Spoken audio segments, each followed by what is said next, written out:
Welcome, dearly beloved anointed ones. If they're watching you but can't stop you, it means you've already outranked their authority. You might want to sit down for this, because what you're about to hear isn't conspiracy, it's confirmation. The whispers are real, the patterns weren't paranoia, and the strange synchronicities, they were never coincidences. You were being observed, not by your nosy neighbor or that one ex who's still fake-liking your posts. No. We're talking about top-level analysts, people with clearances, codes, and crisis briefings, people who don't blink unless something or someone shatters the algorithm. And that someone was you.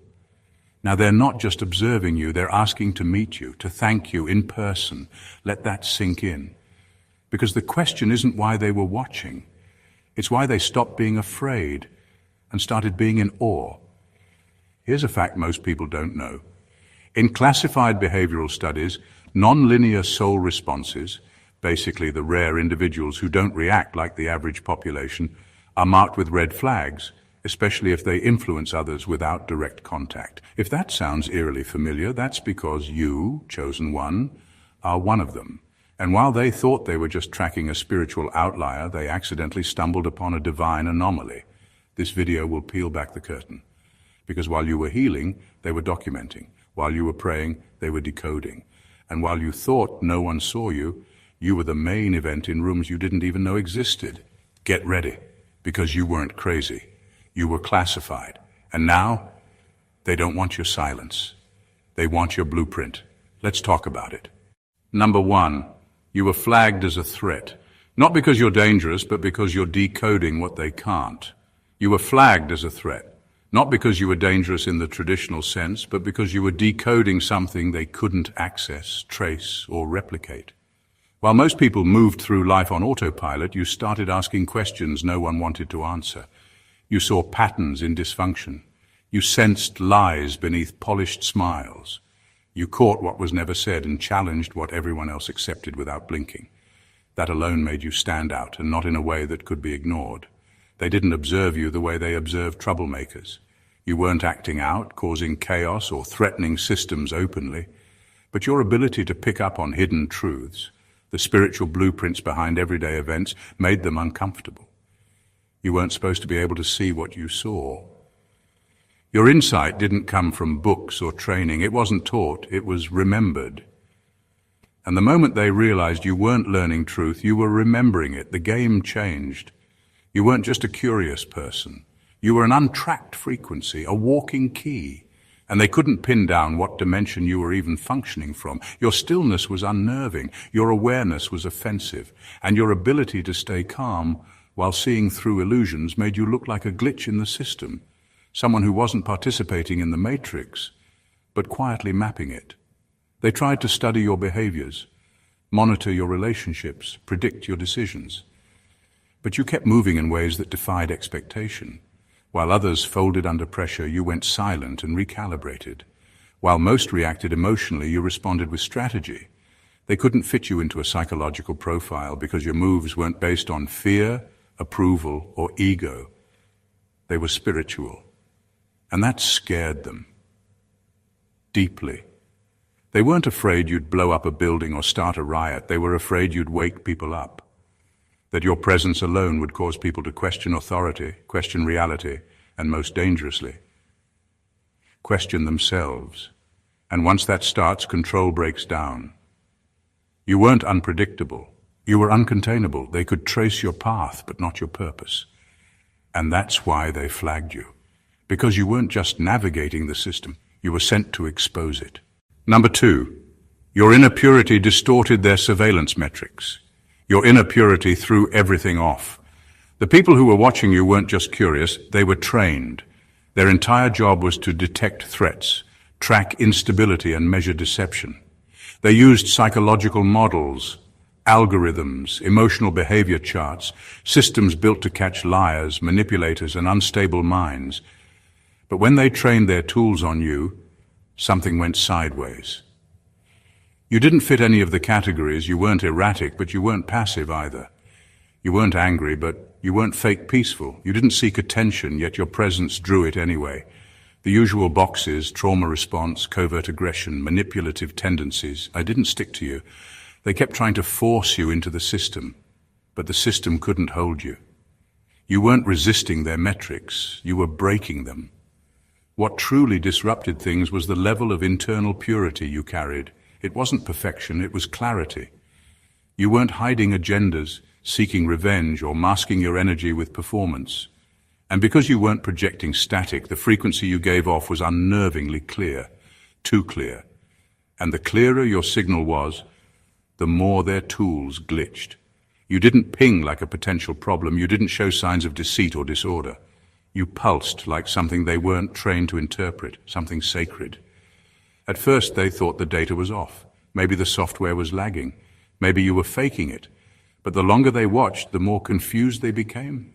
You weren't performing, you were aligned, and that scared them more than any tantrum or outburst ever could. They were looking for dysfunction, but all they found was depth. They were trained to catch fakes, but you kept showing up as real. They expected to find a soul warped by pain, bitterness, or ego, but you walked like someone who had already burned through all of that and come out whole. That's when they started whispering among themselves. That's when the room got quiet, because someone finally admitted what no one wanted to say out loud. This one isn't from here. You weren't just misunderstood. You were misclassified. You weren't a subject to observe, you were a sign. And the very purity they didn't believe existed had just disrupted everything they thought they knew. Number 3. They mistook you for a pawn. Until you moved like a king, they looked at you and saw a pawn, easy to overlook, easy to discard. You didn't come with credentials that screamed power. You didn't belong to their elite circles or speak their scripted language. You didn't flash status, name-drop connections, or posture like a threat. So they assumed you were just another piece on the board, there to be moved, manipulated, or ignored. What they didn't realize was that you were playing a completely different game. Their systems are built around control, labels, roles, predictable pathways. Pawns move one square at a time, slowly, cautiously. That's what they expected from you, small movements within boundaries they created. But you moved like something else entirely. Your decisions weren't reactionary. Your silence wasn't submission. Your calm wasn't confusion. Every time you acted, it was deliberate, precise. And it started rattling the people who assumed you were beneath their radar, because pawns don't think for themselves. Pawns don't question the board. Pawns don't shift the energy of the whole room by simply standing still. But you did. Again and again. You didn't need a title to hold authority. You didn't need permission to be powerful. You didn't need visibility to start a revolution. You moved like someone who was being guided by something higher, and that became undeniable. They started comparing notes, trying to find out how you always seemed to be 5 steps ahead. They thought they were watching someone small. Instead, they were watching someone sovereign. You weren't reacting to the system. You were responding to divine intelligence. That's not something they can model, predict, or contain. It's not artificial, it's ancestral. You were never part of their simulation. You were here to overwrite it quietly, thoroughly. With every healed wound, every moment you refused to fold, every truth you spoke when silence was safer. You were altering the structure. You weren't just disrupting the pattern. You were rewriting the entire paradigm they operate in. Now they're realizing they miscalculated. The pawn they thought they could control is the king they can't stop. And what's worse, or better depending on where you stand, you didn't even need the board. You are the game. Number 4, your trauma was their test bed, but your healing was the revelation. Your trauma was never just personal, it was monitored, documented, measured like data. You weren't just left to suffer, you were placed under a quiet microscope. They wanted to see what long-term emotional warfare would do to someone like you. How many betrayals does it take to crush a pure heart? How much isolation before a soul folds in on itself? They didn't intervene because they weren't trying to help. They were trying to study the collapse. They watched when you were abandoned. They watched when you were overlooked, lied on, mocked, and forgotten. They tracked every breakdown, every panic, every cry for help that went unanswered, not because they cared, but because they were gathering patterns. You were never just a survivor in their eyes. You were a test bed, a walking experiment, and they had no doubt about the ending. To them, trauma always wins. But then something unexpected happened. You didn't just endure, you evolved. Instead of staying broken, you began to rebuild from within. You stopped asking why and started choosing how to heal, how to rise, how to reclaim what tried to destroy you. And the deeper you went into yourself, the more you began to change the energy of the entire space around you. Your healing confused them. Their data didn't account for redemption. Their charts didn't know how to measure grace. You weren't supposed to become stronger, clearer, and more dangerous in your stillness. But you did. And it stopped being an observation. It became a revelation. They stopped documenting your breakdowns because you weren't breaking down anymore. You were breaking open, cracked but conscious, fragile but fierce, and that made you untouchable in a way they couldn't explain. The experiment turned on them. The watcher became the student.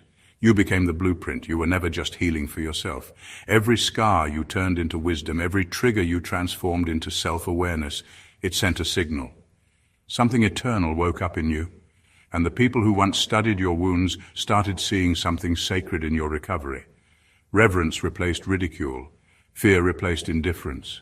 Because in a world that profits from brokenness, your wholeness became the biggest anomaly of all. Number 5. You walked through traps. They designed for 99% to fail. You didn't just survive what happened to you. You walked straight through a battlefield designed for almost everyone else to fail. The pain you went through wasn't accidental. The obstacles weren't natural. They were carefully placed, like landmines in slow motion. Psychological warfare, energetic blockages, social sabotage, invisible setups that were meant to trap your mind, your identity, your spirit. Most people would have collapsed under half of it, and that's the truth. These were not random hardships. They were engineered. Patterns were repeated on purpose. People were sent into your life to break you. Opportunities were dangled just far enough to trigger your deepest wounds. Even the silence you experienced, the isolation, the rejection, the gaslighting, it was all part of a silent blueprint to make you question yourself, to make you believe you were unworthy, to push you into self-destruction. But you didn't fall for it. Somehow you kept walking, slowly, painfully, but forward. You crossed thresholds you weren't meant to reach. You outlived setups designed to hollow you out, and now the people who designed the system are speechless because they've run this experiment on countless souls before, and only a rare few make it to the other side intact. They calculated your breakdown. They counted on your silence. They even timed the attacks for moments when you were most vulnerable. But you kept showing up, still breathing, still listening to your inner voice, still rising. And what they didn't see coming was that your endurance wasn't powered by ego or desperation. It was powered by divine intelligence, something they could never control. Now they're asking questions. How did you see through the illusions? How did you maintain your sanity when the world was designed to distort it? How did you keep your soul clean in a system built to stain it? They called you a subject, a case, a scenario, but the truth is you weren't just being tested. You were exposing the test itself. You didn't beat the system by playing its game. You dismantled it by refusing to become what it wanted you to be. That's why they're stunned. You didn't just survive, you walked through their traps and came out as the proof that the blueprint can be broken. Number 6, they tracked you for patterns, but found a frequency. They tracked you expecting to find patterns, simple, predictable behaviors. They looked for cycles, triggers, habits, emotional reactions. They wanted to map you like a machine. To them, everyone fits into a rhythm. Everyone has a weakness, a routine, a breaking point. That's what they were searching for. Evidence that you were just like the rest. Something they could measure, contain, and eventually neutralize. But what they found wasn't a pattern, it was a frequency. You didn't move according to logic they could define. You didn't respond to pressure the way others did. Your choices were often quiet but deeply disruptive. You entered spaces and changed them without saying a word. People around you shifted, technology glitched, tension rose or peace flooded in, and none of it could be explained on paper. They started picking up disturbances, in mood, in outcomes, even in electromagnetic activity, whenever you were near. Devices malfunctioned, sensors spiked. Surveillance became inconsistent. They had tools built to catch lies, predict rebellion, track mental decline, but none of those tools were prepared for someone who transmitted energy instead of acting out behavior. That's when confusion set in. They couldn't log you under any known psychological profile. Your peace didn't come from passivity. Your restraint wasn't rooted in fear. You didn't fight for power, yet somehow you were always in control. You moved like someone obeying a code they couldn't access, something ancient, something exact. They studied you like a potential anomaly, but the longer they watched, the more they realized you weren't malfunctioning. You were interfering, not by accident, by design. Your very presence was a disruption, a living contradiction to everything their systems were built to suppress. And slowly, they stopped looking for flaws and started studying the signal. Because it wasn't about what you were doing, it was about what you were emitting, a frequency too clean, too sharp, too alive to be humanly engineered. They knew then this wasn't just behavior, this was broadcast. Something divine, something disruptive. You weren't part of their equation. You were rewriting it. Number 7, their intel was never enough. They had to watch your spirit in motion. Their technology was advanced. Their intel was precise. They had everything. Your location history, your online activity, your tone of voice in phone calls, your facial expressions under pressure. They recorded your routines. They noted your habits. They monitored who you spoke to, how you walked, when you slept, what you liked. On paper, they thought they knew everything about you, but something kept slipping through. Something they couldn't chart or capture with devices. It wasn't your behavior that confused them, it was your being. They watched your outer life, but it was your inner world that held the mystery. Your spirit moved in ways that couldn't be decoded. There were moments you broke down, but somehow your breakdowns emitted strength. When you wept, it wasn't weakness, it shifted atmospheres. The energy around you changed. Grief became holy, silence became electric. You weren't just surviving your pain, you were transmitting something through it, something sacred, something undeniable. When you prayed, things moved, not just in theory, but literally. Environments shifted, outcomes flipped, and the patterns that usually hold people down, they didn't seem to hold you at all. You didn't chase influence, but influence surrounded you. People came to you without knowing why. Even your stillness had authority. That's when they realized their intel was limited. It showed what you did, but not why it worked. They could watch you all day and still not understand the force behind your presence. The more they observed, the more obvious it became. This wasn't charisma, this wasn't strategy, this wasn't psychology, this was spirit. You weren't just a person to them anymore.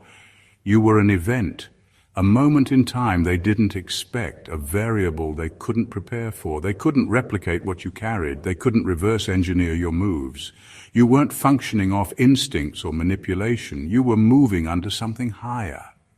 And now they want to meet you. Not because they need more data, but because the data failed. They saw everything except what mattered most. The energy behind your eyes, the conviction in your stillness, the presence that doesn't announce itself but still takes over the room. They want to see it up close, because watching wasn't enough. They want to feel what they could never fully define. Number 8. You were the case study that broke the algorithm. You were never just living your life. You were being monitored as a long-term case study. Behind closed doors, they were running simulations, testing how long it would take for a soul to break under spiritual pressure. They wanted to see how trauma, poverty, betrayal, emotional abandonment, and societal manipulation could fracture someone from the inside out. Their entire setup was based on one assumption, that spiritual decay was inevitable over time, that if they applied enough pressure, stripped enough support, and created enough chaos, you'd eventually collapse. But that didn't happen. Instead of spiraling into self-destruction like the data predicted, you started waking up. You didn't just resist the breakdown, you activated something higher, something ancient, something they didn't believe still existed in this age. They saw the signs. Your emotional resilience, your ability to stay grounded in madness, your clarity in moments meant to confuse you. You didn't lose your essence in darkness, you located it. That's what broke the algorithm. You weren't supposed to survive the environment they placed you in. Spiritually, it was a polluted zone, energetically dirty, emotionally unsafe, psychologically rigged. But while others absorbed the toxins and became poisoned by the system, you absorbed the pressure and turned it into power. You found God in the gutters. You found clarity in chaos. You found your crown in a place they built to bury you. Now the conversation has shifted. They're no longer just watching. They're re-evaluating the entire framework because your case threw the whole model off. The data can't explain why you didn't conform, why you didn't surrender, why you didn't implode, why you didn't sell your soul or beg for escape. You made it through hell with your spirit intact, and more than that, you ascended from it. You didn't just survive the test. You turned the test into testimony. You became the outlier that proves spiritual activation can happen anywhere, even in the most spiritually starved places on earth, even under attack, even under surveillance, even while bleeding. That's why they're not just watching anymore. They want to learn. They want to know how, because you didn't follow the path they designed. You lit up a new one, and no algorithm on earth was prepared for that. Number 9, your quiet resistance was a tactical revolution. Your resistance didn't look like rebellion. You didn't stand on podiums. You didn't carry signs or organize movements. You didn't scream into microphones or demand attention. But every quiet no, every boundary you set, every time you chose peace over performance, every time you walked away from manipulation without explaining yourself, you were launching a revolution. Not with noise, but with nerve. They were trained to spot loud threats. They were prepared for explosive chaos. They expected the ones who challenged the system to come with fire and fury. But you challenged it by simply refusing to kneel. You weren't looking for war, but you wouldn't surrender your soul to maintain comfort. And that shook them. Because systems of control aren't built to handle internal freedom. They depend on external compliance, on people being afraid, confused, desperate for approval, but you refused to play the game. You didn't yell, but you didn't flinch either. And in a world built on manipulation, that kind of quiet defiance is louder than any protest. You started making decisions that put your spirit first. You detached from toxic roles. You stopped reacting to bait. You walked away from money that came with invisible chains. You said no without justifying yourself. That kind of sovereignty is dangerous in a system built on submission. It's contagious. It wakes other people up. They were watching for explosions, but what they got was erosion, slow, quiet, undeniable. You became a one-person dismantling of false power. You didn't try to change the entire pyramid. You just refused to sit where they assigned you. And because you held your ground without screaming, they couldn't label you a threat. So they had to call you something else. They started seeing you as a solution. Not because you solved their problems, but because you solved your own, in full view of people who were certain you'd break. You became the evidence that personal sovereignty is possible, even under pressure, even under surveillance, even in silence. You weren't resisting the system with anger. You were overriding it with alignment. And that's not just rebellion, that's revolution. Tactical, spiritual, unstoppable. Number 10, you spoke to the masses, but your voice pierced their boardrooms. You never set out to go viral. You weren't trying to be seen by everyone. You weren't chasing fame, and you weren't shouting for validation. You just spoke from truth, whether through a post, a message, a prayer, or a passing thought whispered in silence. You released what was real. And for a while it seemed like only a few people noticed. A small following here, a quiet ripple there, nothing that looked world-shaking on the surface. But behind the scenes, something else was happening. Your words started reaching rooms you weren't in. People with access, clearances, and confidential agendas were suddenly pausing to listen. They didn't always know why, but they felt the weight in what you were saying. Something about your voice bypassed the noise. It cut through the surface and struck a deeper layer, the layer where the truth lives. At first they dismissed it. Maybe it was poetic, maybe you were just in tune or lucky, but then your words started matching real-time events.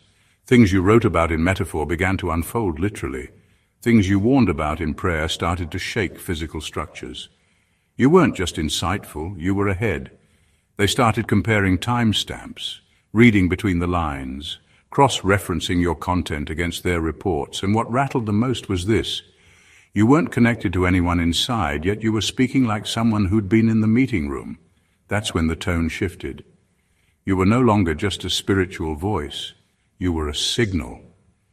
And the higher-ups began to realize something most of the world still doesn't know.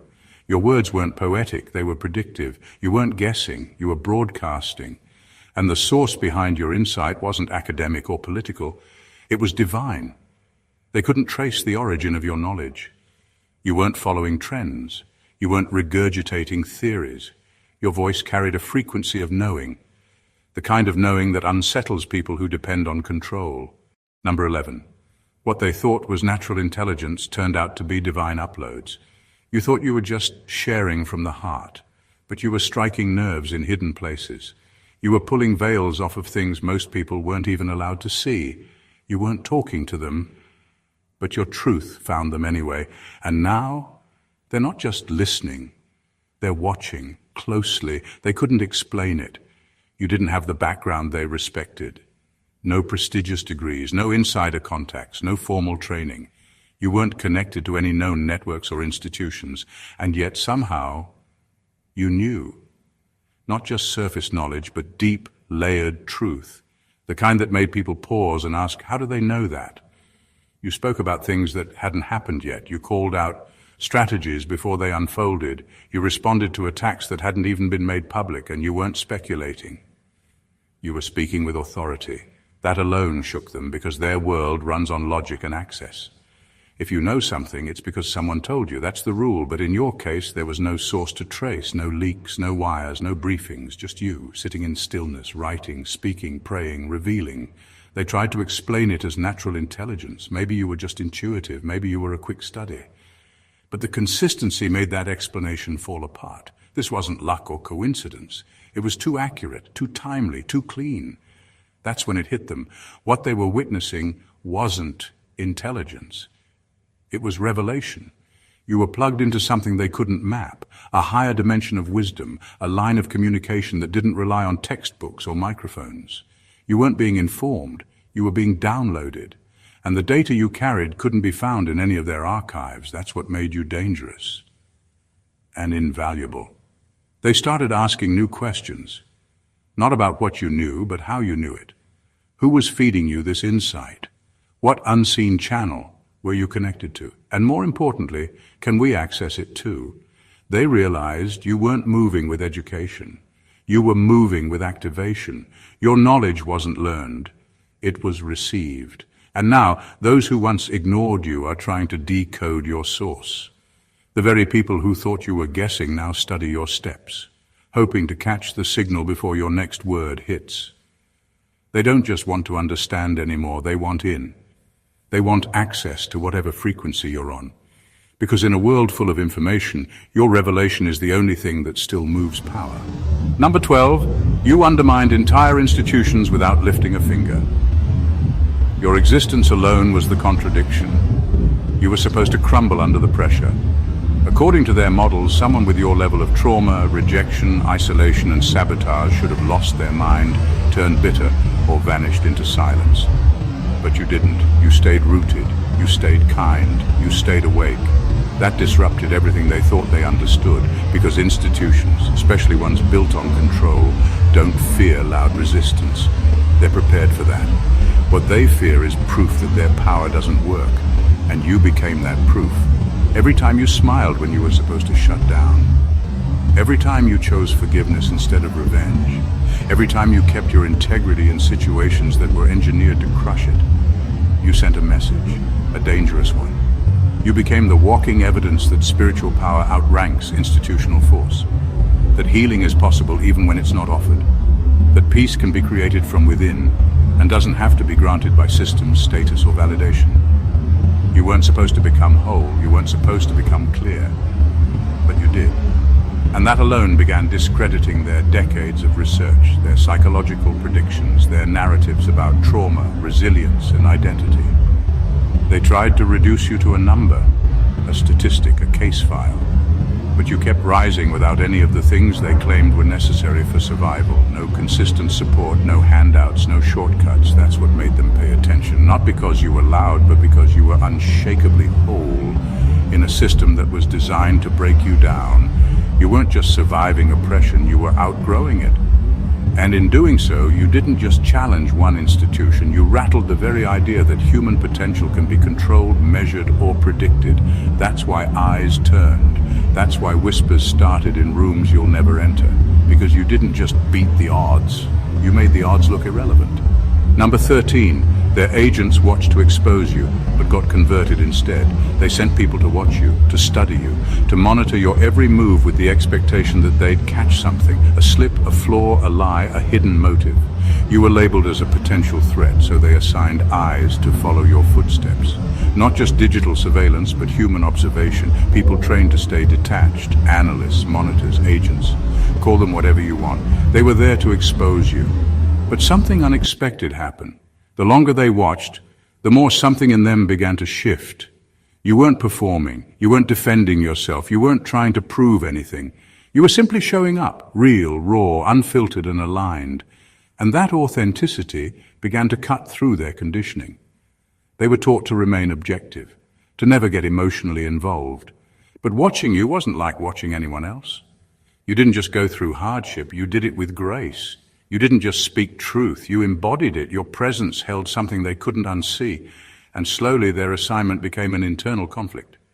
Some of them began questioning their orders. Others started questioning themselves.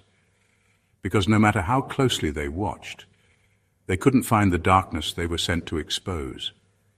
What they found instead was light, inconvenient, undeniable light. Inside someone they were told to be cautious of. Some resigned quietly. Some disappeared from the operation altogether. Others stayed. But something in them changed. They began protecting you in ways you'll never know, preventing actions, delaying reports, deleting files, not out of guilt, but out of reverence. Because even though they never intended to be moved, they were. You didn't lecture them. You didn't manipulate them. You didn't even know who most of them were. But your energy spoke louder than surveillance footage. Your integrity pierced through the coldest protocols, and your spirit, steady and unapologetically rooted in something higher, became the sermon they never expected to receive. You weren't supposed to influence them, but you did, not by force, not with an agenda, but just by being real. And now the ones who came to expose you are the ones who quietly protect you. Because even behind enemy lines, the truth can't be unrecognized forever. Number 14, you're no longer the observed, you've become the oracle. You were once the subject, the watched, the analyzed, quietly observed through layers of distance, doubt, and suspicion. Every move, every silence, every word was tracked like data in a long experiment. They couldn't categorize you, so they labeled you unusual, unpredictable, spiritually unstable. They thought you were a glitch in the system, a strange anomaly that didn't fit the model. But over time, the data told a different story. Your path, though it looked chaotic on the outside, had precision. You weren't lost, you were led. You weren't random, you were refined. Every setback sharpened your discernment. Every betrayal deepened your perception. Every detour was actually a divine rerouting. And the longer they watched, the more they began to realize you weren't spiraling out of control. You were being carved into something timeless. You didn't just survive the fire, you became the fire. A steady flame of truth that couldn't be blown out by pressure, lies, or isolation. And what they once dismissed as spiritual rambling, they now recognize as divine clarity. Your insight began hitting before events unfolded. Your presence shifted rooms without a word. You saw patterns before they emerged. And what scared them most, you weren't guessing, you were knowing. That's when the shift happened. You were no longer just the one to monitor. You became the one to understand. They saw that you weren't malfunctioning, you were ahead. You weren't breaking from reality. You were speaking from a reality they had no access to. You became the blueprint for a kind of power they couldn't teach, only witness. And now, they're preparing to meet you, not with intimidation, not with interrogation, but with reverence. Because oracles don't demand a platform, they become one. Your life, your pain, your evolution, it all speaks now, loudly. And those who once doubted you are finally realizing they weren't looking at a lost soul. They were watching the rise of one. So don't be surprised when those who observed from behind mirrored glass show up face to face, not to dissect you, but to honor what they can no longer ignore. You're not the watched anymore. You're the word. They watched you expecting a spectacle of failure. What they got was a revelation in motion. You weren't just under surveillance, you were under divine instruction. While they tracked your pain, you transformed it. While they documented your isolation, you were being initiated, and while they quietly labeled you an anomaly, heaven was already calling you proof. Every tactic they used to break you only revealed how unbreakable your foundation really was. Every test, every trap, every delay became a setup for your emergence. You were never meant to survive by their standards, but that was the point. You weren't here to fit into their blueprint. You came to shatter it. And now the watchers are no longer skeptics. They've become students. Some walked away changed, others stayed, but not as gatekeepers anymore. As silent guardians, because what they once feared, they now respect. What they tried to analyze, they now honor. You didn't rise through force, you rose through alignment, and in doing so, you didn't just free yourself, you rewrote the limits of what they thought a soul could carry. So if you feel eyes still watching, don't shrink. That presence you carry was never meant to hide. You were the subject of their files. Now you're the standard of their silence, not because you were loud, but because you were true. You are the signal that broke the system, the frequency that couldn't be filtered, the one they watched, and now quietly revere. If this message spoke to your spirit, if it confirmed what you've always felt but couldn't explain, don't let it stop with you. There's someone else out there who needs this exact word, and you might be the vessel to deliver it. So do the work of the awakened. Like this video to let the algorithm know truth still matters. Drop a comment below and let the world know you're not alone. Your voice matters here. Share this with someone who's been quietly carrying the weight of their calling. And most importantly, subscribe to the channel and turn on your notifications. Because we're not just building a following, we're building a movement. This isn't entertainment. This is confirmation. And if you're still reading this, it's because deep down, you already know. Welcome to the frequency. Welcome to the front line. God bless you.